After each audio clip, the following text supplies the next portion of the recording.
Okay, well, thank you. Welcome, everybody. Thank you for joining us here today for Remembering World War I. My name is Liz Crocker, and I'm on the learning team at the Royal BC Museum. And I have my colleague here, Paul Ferguson, who is a military and home front historian, and he's going to say something more about himself in a minute. But before we get started, I'll just say we're going to be together about a half an hour or so, maybe a little bit longer. We have some slides to show you and some objects to look at closely, some objects from World War I. And so we do have a chat, and Jenny, whose voice you maybe heard at the beginning, is going to be helping us monitor the chat in Zoom and also in Facebook. And we are going to record the program as well, so you can watch it again later if you need to. So we will hopefully catch any questions or comments you've got going on in there. But before we get started, I'm just going to show a couple of slides. So, oh, and you know what? I just realized I didn't have that on our faces. You just had a little bit of us. So I'll put us a big screen in just a minute.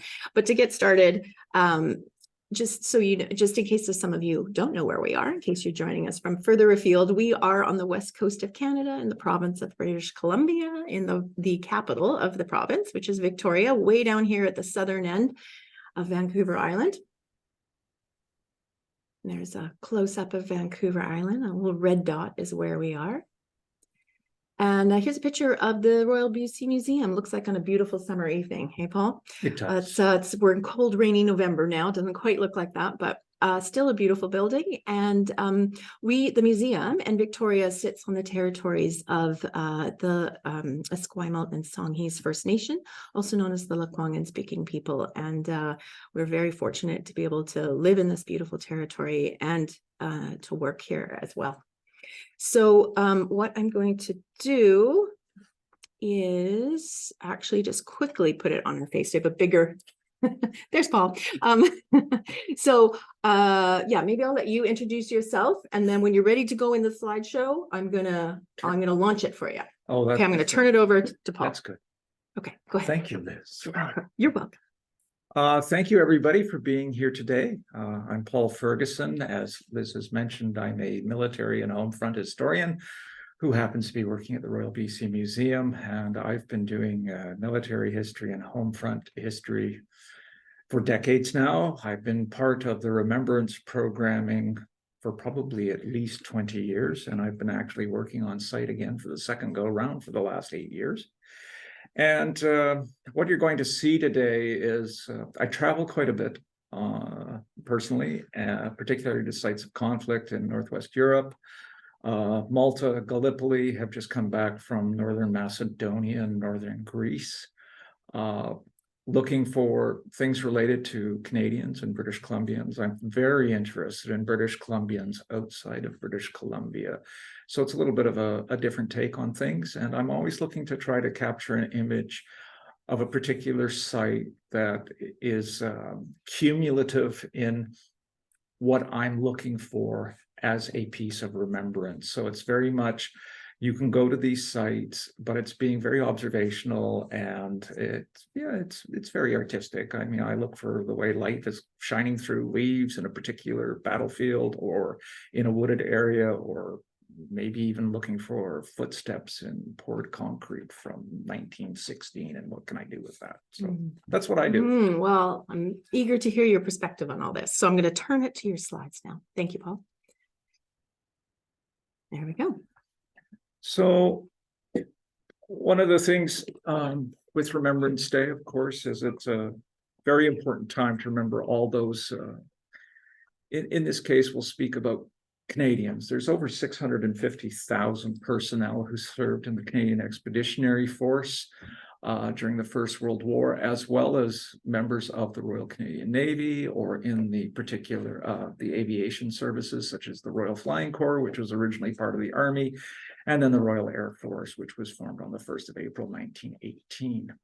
Of course, of those 650,000 serving members, some 66,000 were killed during the First World War, and an additional 127,000 were wounded.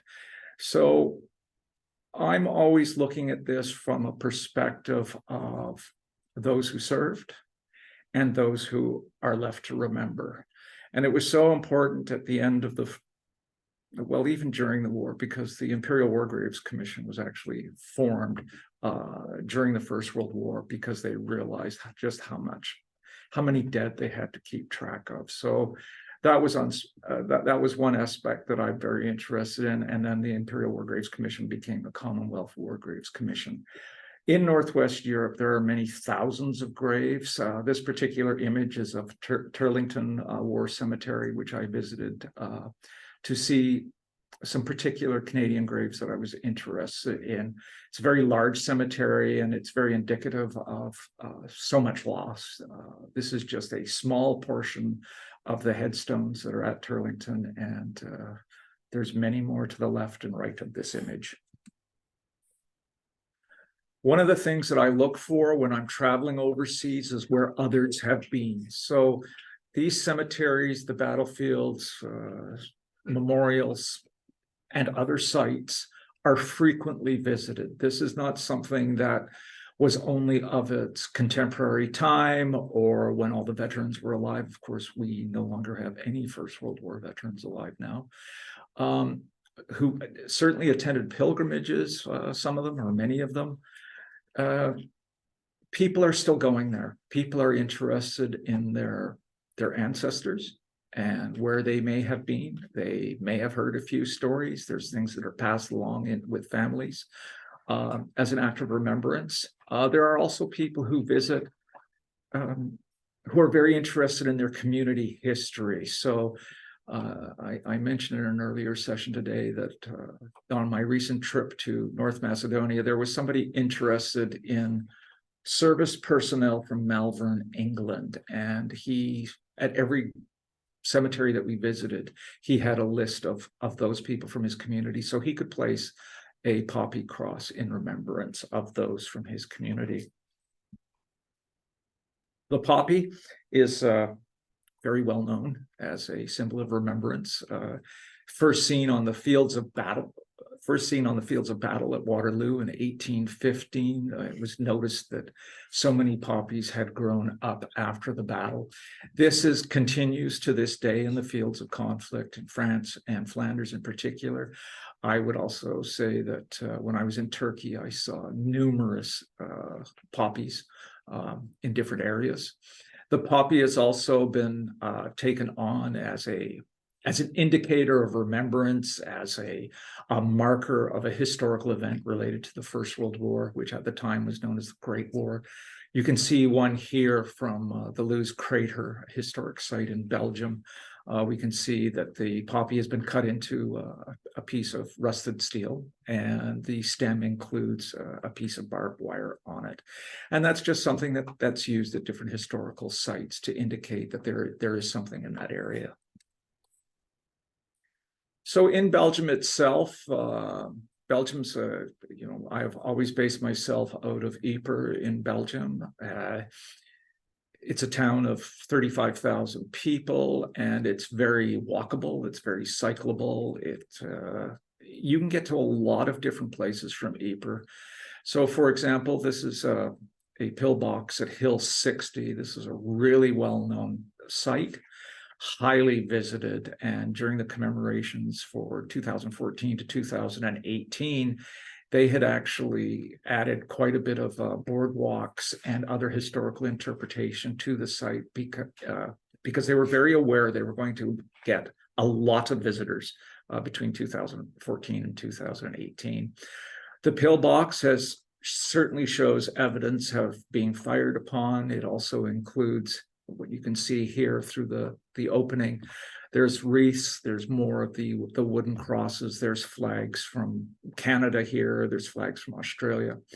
Canadian tunnelers served in this area, as did Australian tunnelers who were building mines below the enemy's trenches, the German lines, and vice versa, and they were detonated to tremendous loss of life.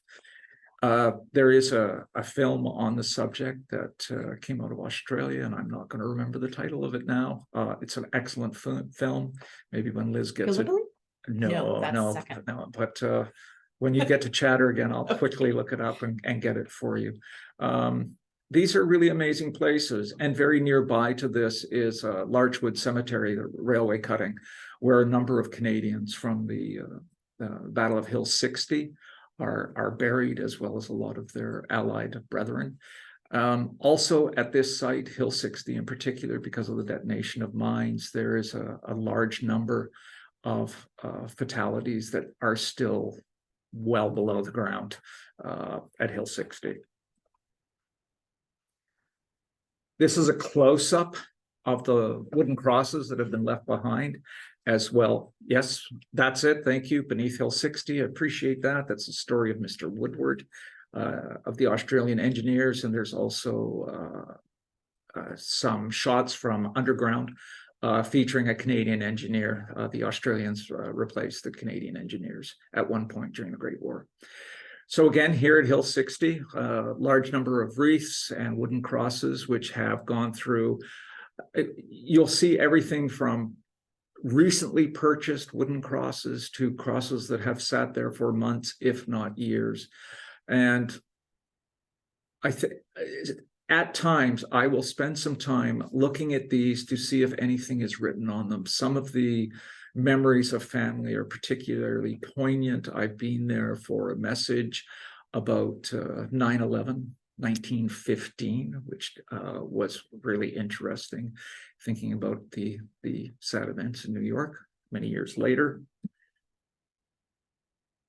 Very near to Ypres as well, just to the north, is the Kitchener's Wood Memorial, which commemorates actions of the 16th Battalion CEF, who are today known as the Canadian Scottish, based in Victoria, as well as the 10th Battalion CEF from Calgary, who are now known as the Calgary Highlanders.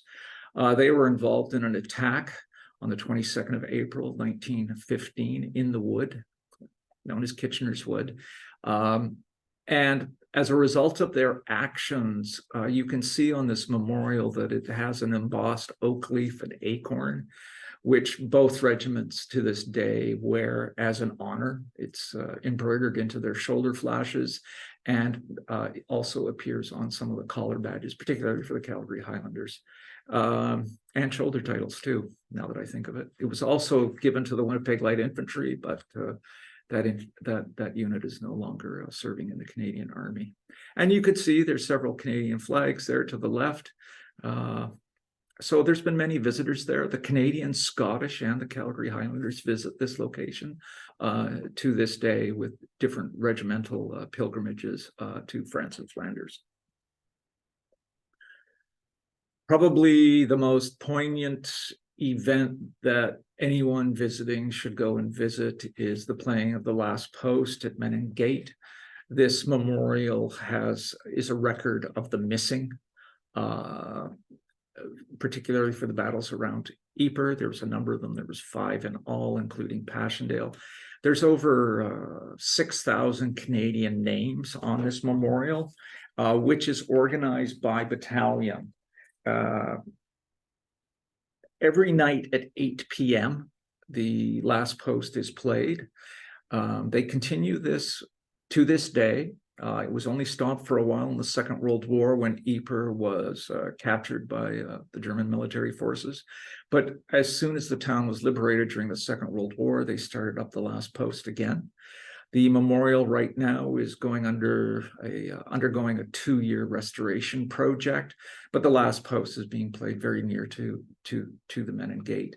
When I first started going, there might have only been, I've been there with probably as little as, 24 of us to several thousand people.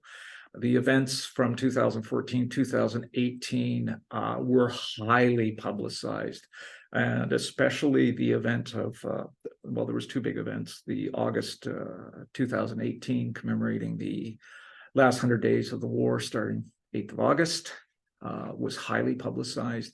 But I was very fortunate to be part of an organizational group who were there for the 100th anniversary of the end of the Great War, 11th of November 2018, and there were tens of thousands of people there, and that included British Broadcasting Corporation, a lot of media outlets from across Europe, as well as Canada and other places in North America.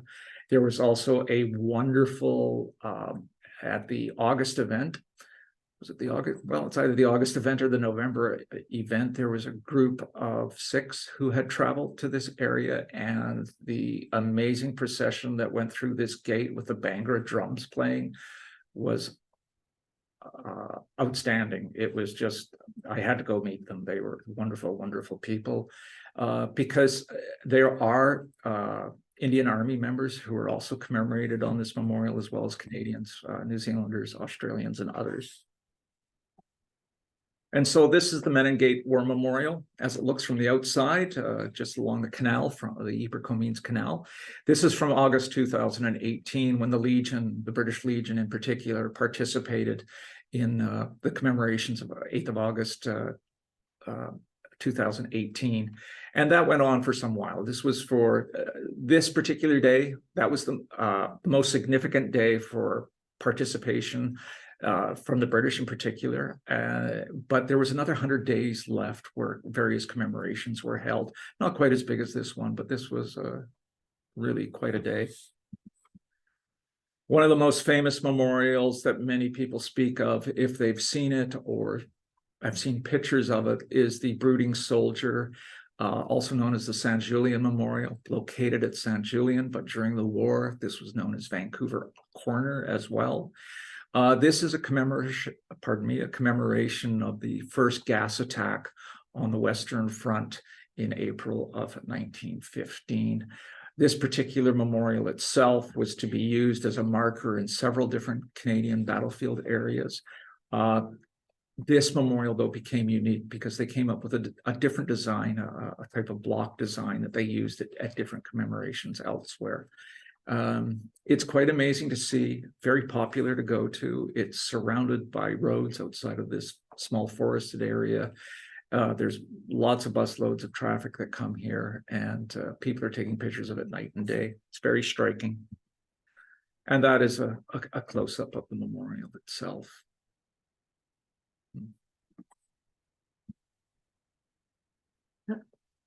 We're good? Oh, lots of time. And then this is the Vimy Memorial in France. Commemorates the service of our very many Canadian soldiers who served in the First World War, as well as the airmen, anybody who participated in the Canadian effort. However, along its sides, on its walls, are over 11,000 names of the Canadian missing in France from battles such as the Somme and Fresno and Festubert. This is a heavily visited site, well worth a visit. There's an amazing interpretive center there that was created for the commemorations 2014, 2018.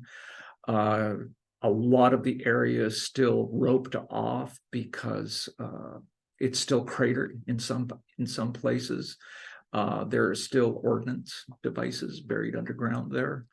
Some of the parkland features a lot of wooded areas. There's actually been some discussion about removing the wooded areas so that it would look more like it did at the time. There are recreations of trenches using cement sandbags that visitors are able to walk along. And if you're fortunate, the Lagrange tunnels are open, which visitors can have a wander through. And of course, this is from the other side of the memorial. This is coming from the German occupied area towards the back of the Vimy Memorial. And then the other view was actually coming up the ridge itself. And that's the last slide I have for now. So we have loads of time for questions, right? We do. We have lots of time. Just put that there. So yeah, if you have any questions about anything that Paul just mentioned, please feel free to put those in the chat while we turn our attention to the next thing we're going to do. So thank you, Paul. I think those slides give us a real good context too of what we're talking about, and to some of these objects that we're going to have a close up look at now. So thank you. And so we're going to put some gloves on our hands. We are, because we're going to touch some objects. Do you want to tell us why we're putting gloves on, Paul, just in case? I was hoping this would be a test and you would tell us, because I got to tell you the first session, but I can tell them that's okay.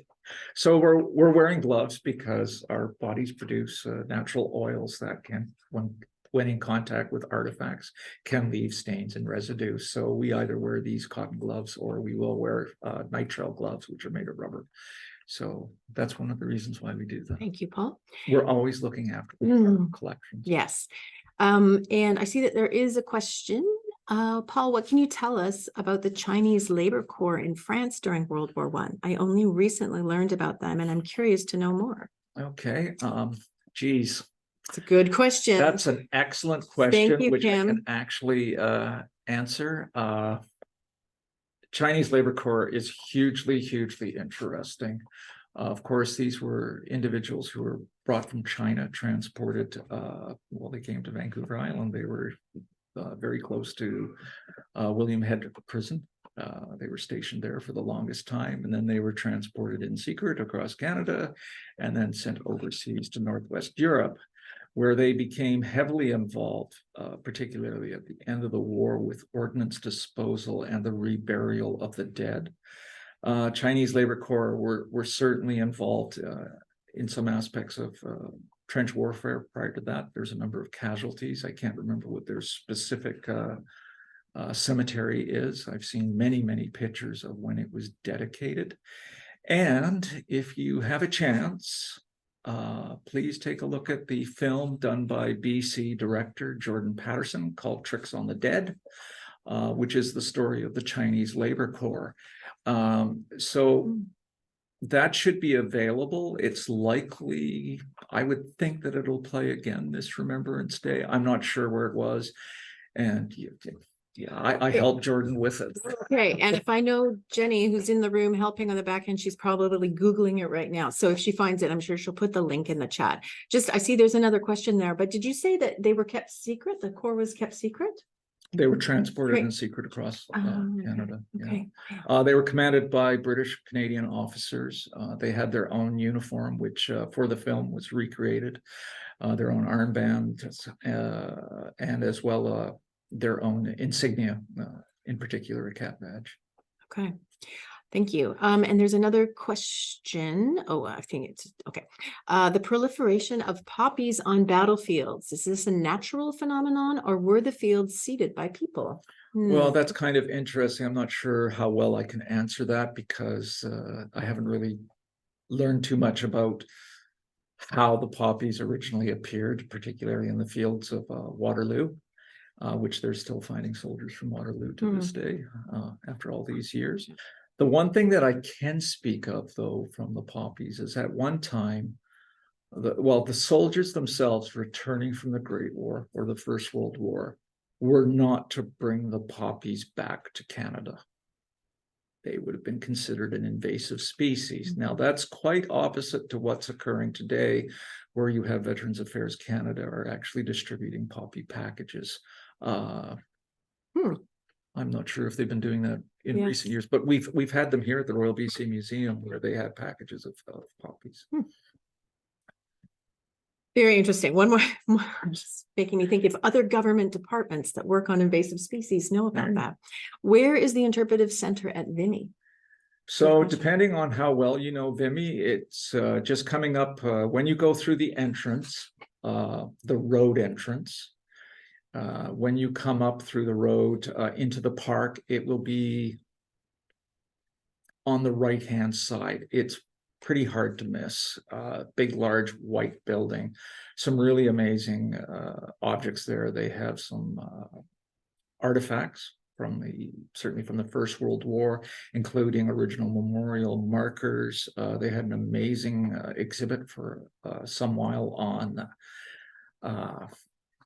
graffiti carvings from the tunnels, the Lagrange tunnels, which included pictures, or no, they weren't pictures. They were actually reconstructed images molded in resin of the graffiti from the tunnels from the 16th Battalion CEF, from two of their soldiers. So that has a BC connection for sure. And I think the Vimy Memorial has a really good website. So I bet you there's lots of really great images and maps and all that on there.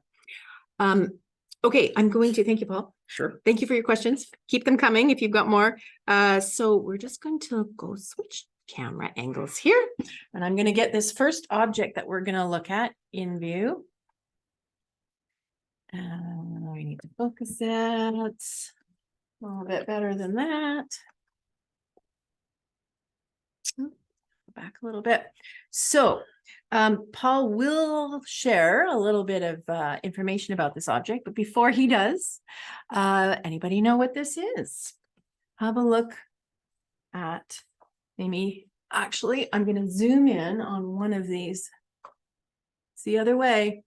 Hold on, I don't want to make anybody motion sick. We're going to go really in so you can maybe see some of the material that this is made of. I'm going to, it's that angle. I'm just going to flip it over. Yeah, you can put in the chat if you think you know what it is. I go out again.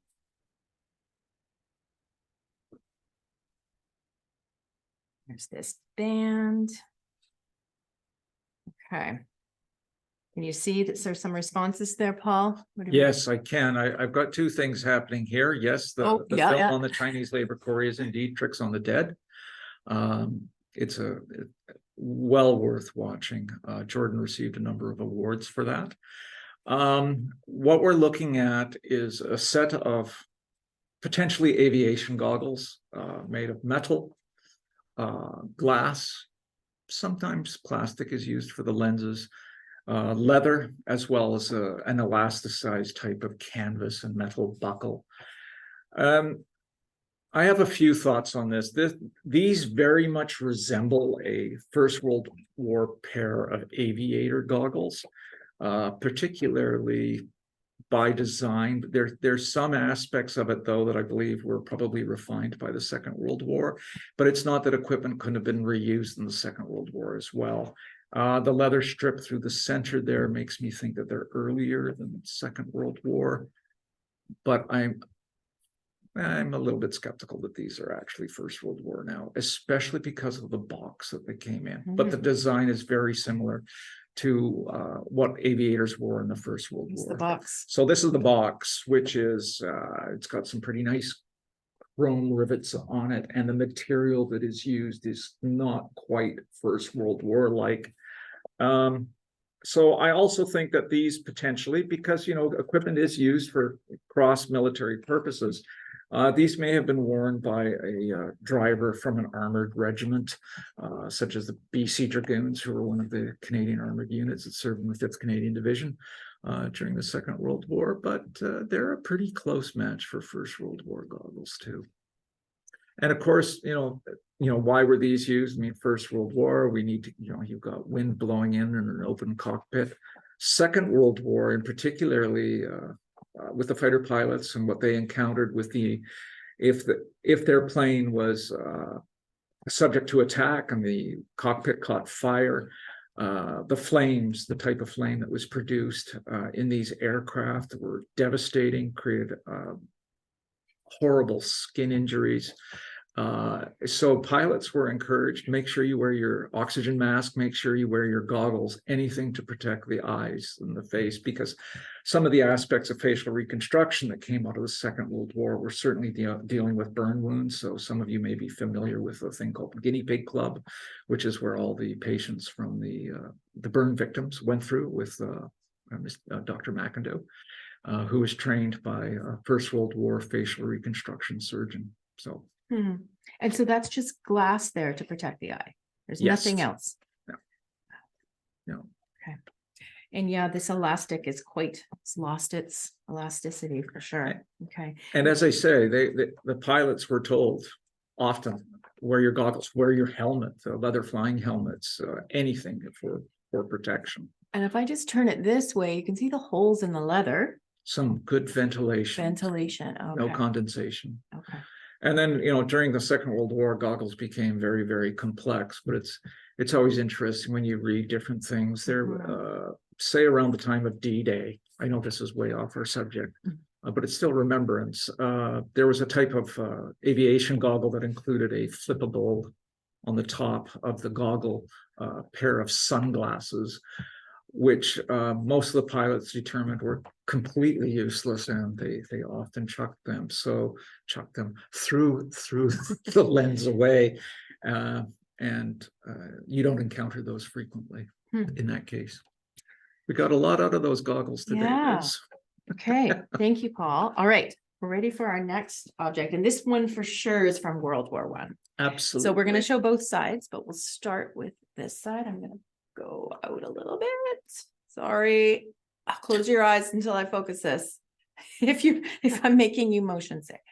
All right, my apologies. Okay. All right. So yeah, see if you can see. Oh, let me try to go in a little bit more. See if you can see what that material is that stitching is on. See if that shows up.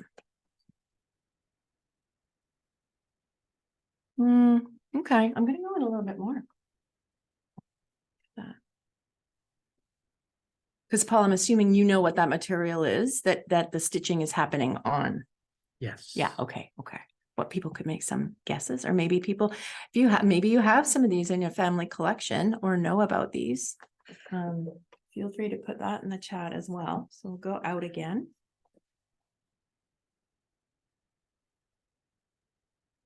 Okay. And I'm going to flip it over and then we'll hear from Paul. So if there's anybody out in the audience who can read cursive, if you think you can translate it, go ahead. You could type it into the chat. Even if you can read cursives, not always easy to read someone's handwriting. France, June 6th. Yep, that's what it looks like to me. 6th or 5th, 16. Hey, yeah. All right, Paul, I'm now gonna pass this to you. So, and then I'm gonna take it off the camera for a minute, and then you can. There you are. So you can hold it up to the camera and just tell us about this interesting. Can you bring the other one though too? I shall. Please, the other. Yes, I shall. So these are commonly called silks, and this was a huge cottage industry that existed in France and Flanders. They are each one is unique. Some of the designs are very, very similar. These are all hand embroidered. This one is of a type. This is fairly plain, believe it or not. Others have a pouch or a pocket-like device, a flap, where there is often a cardboard message that could be written on.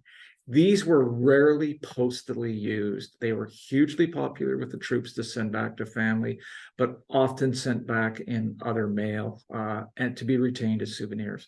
This one says, "Hurrah for the Allies," and includes the flags of Belgium, France, likely Canada. There seems to be one portion of the red ensign crest that might be missing. And then we have the Russian flag of the time. The message on the reverse, I'm just going to read it from here, is France, June 6, 1916. All well, nothing new to write. Best love to all from your loving son. So very much indicative of a souvenir sent home that has survived many generations within its family and is now in the learning collection of the Royal BC Museum. So these are unique. It's a cottage industry. Many, many people are hand embroidering these. In comparison to this, which was commercially produced, also called a silk. This shows buildings in Arras in 1915 on fire.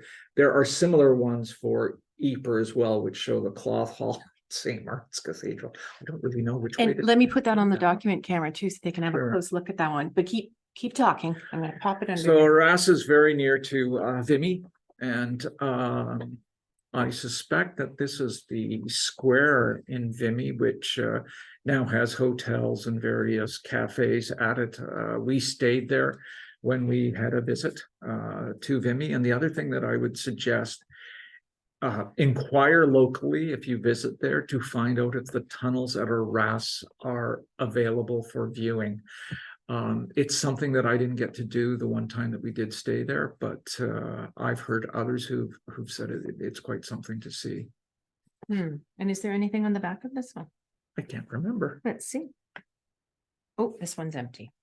There we go. And I just noticed one of the visitors, Kim, actually got the handwriting there. Well done, Kim. She had what you had. Way to go. What, interpreting the cursive, and also Kim's wondering if that was cheesecloth. But you did you mention what it's stitched onto? It's almost like a cheesecloth, but as I say, they're generally referred to as silks. That's If you asked about cheesecloth postcards, people would say what do you but got? if you spoke about silks, they would know exactly what it is. Interesting. And especially when you see the flaps and things like that, that certainly looks like they're silk. You can get different variations of them. There'll be things that are regimentally focused, or they show bluets, which is the symbol of remembrance for France. They will show poppies, flags, doves of peace, artillery weapons, aircraft. It's almost endless what they feature. Yeah, look at that. All right, you ready for our last? Well, we've got two of the same sort of. Then we'll have time for questions. Anybody's got any questions about remembrance in general? So we're going to start with this one. Okay. And I'm going to have to back out there. We'll show you both sides in a minute. It's all mirrored back. Okay. You're doing good, Liz. That's a little bit. And there we go. Okay. So what do you think this one's made of? And can you make out that figure okay? I'll try and get a little, I don't know, if I put more light, I think it's going to be reflecting. Yeah, I think it was better before, wasn't it? You can let me know if you want that bright light, but I think that's a bit better. Looks good without light. Thank you, Jenny. Yeah, okay. And Jenny, if I've missed anything in that chat, go ahead and you can say it out loud. Yeah, someone's wondering, is it made of brass? Am I allowed to answer yet? You go ahead, and I'm going to flip it over while They're you're actually talking. made of bronze. There's millions of these produced to commemorate the Great War. I'll give more details in a second. Yeah, okay. And do you want to read out what the inscription is, or do you want me to do it from here? It reads, "The Great War for Civilization, 1914-1919. So it is of particular interest that the date, the end date is 1919. Of course, the armistice is the 11th of November, 1918. So you might want to think about why 1919 may have been included on this. And what is that? Is it like a wreath? There's a wreath that surrounds it. Okay. All right. Of course, the Great War for Civilization was also known as the war to end all wars, and we're all very aware that that did not happen. Sadly, that did not occur. And is this, Paul, or is there something on the side here? Oh, there is. okay, so am I allowed to tell them what it is yet? Yes. Okay. Let's just see. Is there any questions yet? Yeah, go ahead. So this is the Allied Victory Medal that is produced and designed by the British. These were issued across the Commonwealth. So Canadian soldiers received these in commemoration of service during the First World War. So did Australians, so did New Zealanders, the British, the Irish, Scottish. The Indian Army received these as well. In addition, there's multiple varieties of this featuring a different obverse. This is the winged figure of Victory, also known as Victoria, that was used for the British version. But there's a different version for all the Allied nations, including the United States, Japan, Czechoslovakia, and so on. The interesting thing about these, though, because they're British and issued to all their Commonwealth troops, these are actually officially named. So it includes on the rim, the very edge, the soldier's regimental number or their rank, as well as their initials and surname, and the unit of service. So this one is to Private Clegg, who served in the Fort Garry Horse. And I looked up his service file yesterday, and he is from Winnipeg, Manitoba. You see that a little bit. It's interesting that in the case of the other ranks and the senior NCOs. They were all named like this. However, you could have one of these to an officer, which will just say Lieutenant J. Smith. So there's no unit with it. And in the case of somebody like Lieutenant J. Smith, it's next to impossible to figure out who it actually belonged to, because there'll be so many J. Smiths that it could possibly be as a lieutenant. The Great War for Civilization, 1914, 1919, is the 1919 date came about because though the armistice concluded in November 11th, 1918, the actual end of the war was not declared until the Treaty of Versailles was signed in 1919. So that's why this date is on this. And I see we have, yes, this is interesting. Is this bronze related to the Angel of Mons? No, this is a pretty familiar image throughout history, if I remember correctly. I'm just trying to think of what I think the Queen Victoria Memorial may use this effigy. I also know that the War Memorial at Colchester in England also uses this. The Angel of Mons, if I'd anticipated this question coming up earlier, I could have given you a lot more detail on it. I did write about it. So I'd suggest we Google that. Maybe our good friend could Google that for us. Jenny could try Googling it. And then if you said you've written about it, is it published online? Because we can add that when we add the recording to YouTube. Okay. We can add that in there. But it might take me a bit to find it. Okay. All right. The other thing I would add is that with this particular medal, there is always another medal with it, at least one other, possibly two. And we actually have the corresponding medal that would have been with this one. So the one that's just made its way into your photograph is the British War Medal.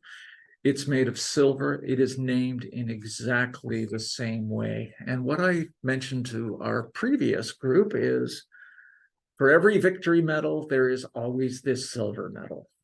But a story for another day is that for every silver medal, there's not always a victory medal. And these were awarded in their millions. Sadly, during the silver boom, a lot of these got melted down. It was really, really tragic. So you often see them split up. So it's always nice to see them together. Beautiful. I'm going to flip it to see what's on the other side. So as is common with many of the medals produced by Britain, something will usually feature the monarch. So the British War Medal has the monarch. There's another medal in the shape of a star, the 1914 star. There's a 1914-15 star, which is virtually identical except for the dates. And then the Victory Medal has the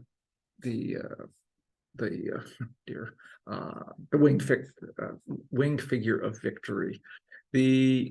But a lot of British campaign medals will absolutely feature the current monarch. Same with long service medals. So with Charles, now King, the Canada Declaration will at some point in time appear with Charles's head on it. I do not know if any of those have been issued yet or what the plans are. So any other questions? Are we run out of time?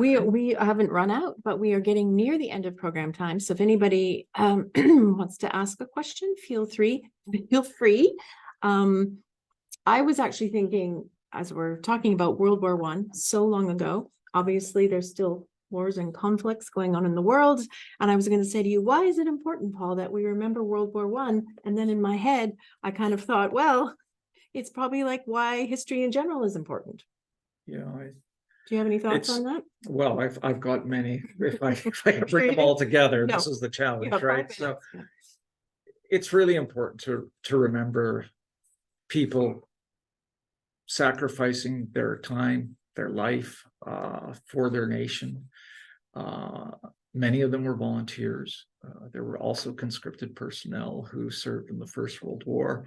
It's an opportunity to think of all the difficulties associated with that service. So, for my own family, in the First World War, we lost two.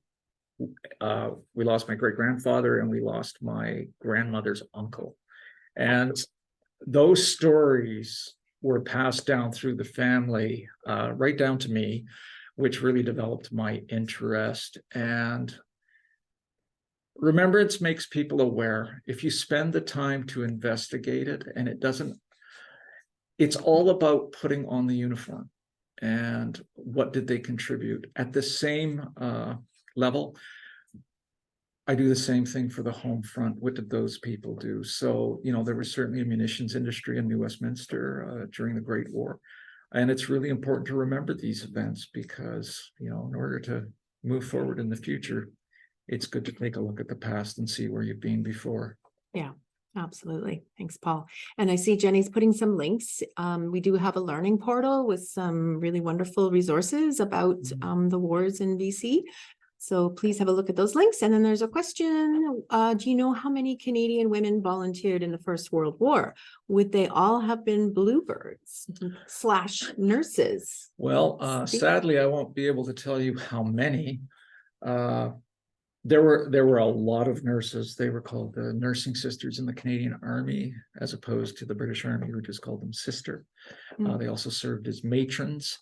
And they were serving with the Canadian Army Medical Corps. So the reason I went to North Macedonia, particularly the Salonika campaign, part of northern Greece, was because the 5th Canadian General Hospital of the Canadian Army Medical Corps came from Victoria, British Columbia.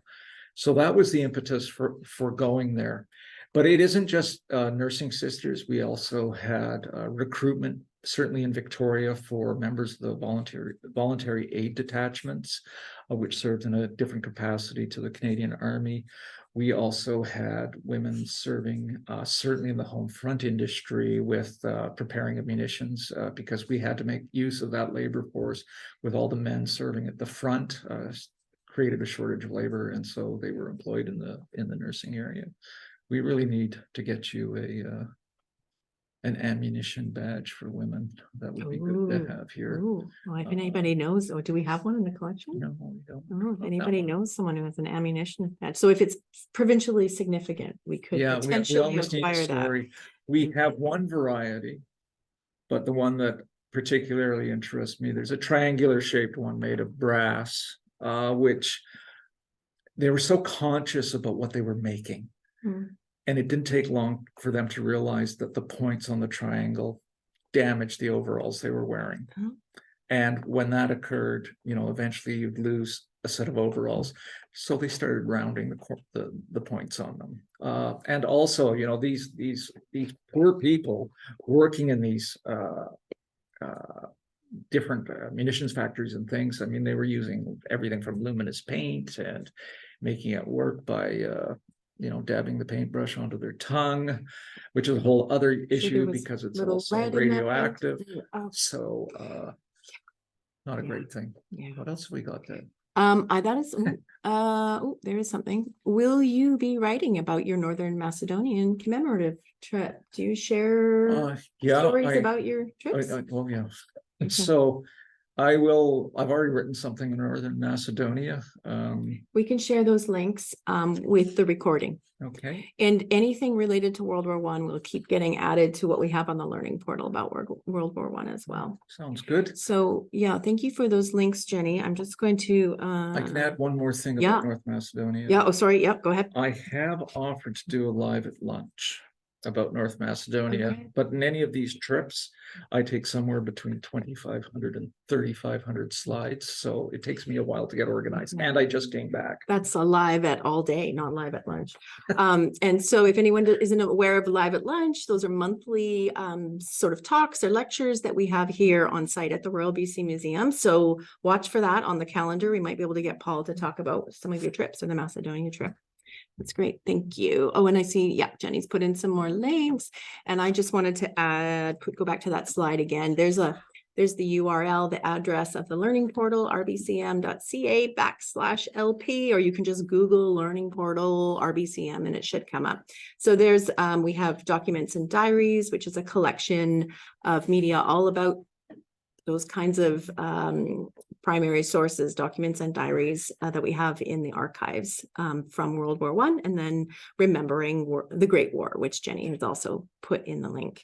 And I think the next one. Oh, yes, Paul's going to right. quickly Yes, we'll give him he's very excited to expand on Dunkirk, which is playing this weekend at the IMAX Theater. Yes, the 10th through the 12th, as well as the 16th. So one of the things that I wanted to mention, this is about the Second World War, events between May 26, 1940 to June 4th of 1940, related to the evacuation. And certainly Canadians were involved, mostly serving with British military forces such as the Army, Navy, Air Force. So I just wanted to mention that somebody like BC artist Maxwell Bates was involved in the fall of France.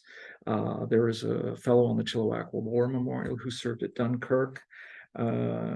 The HMCS Fraser participated in being one of 4 Canadian vessels that provided support for Dunkirk, of which the Fraser was actually lost after the evacuation, colliding with HMS Calcutta in the Gironde estuary. I think there was about 45 sailors who were lost at that time. There's a really well-known Canadian named James Campbell Cloyston, who was a pier master at Dunkirk. So there's certain things that if you looked at this film, there's like instances of Canada if you want to think deeper about the film as you're watching it.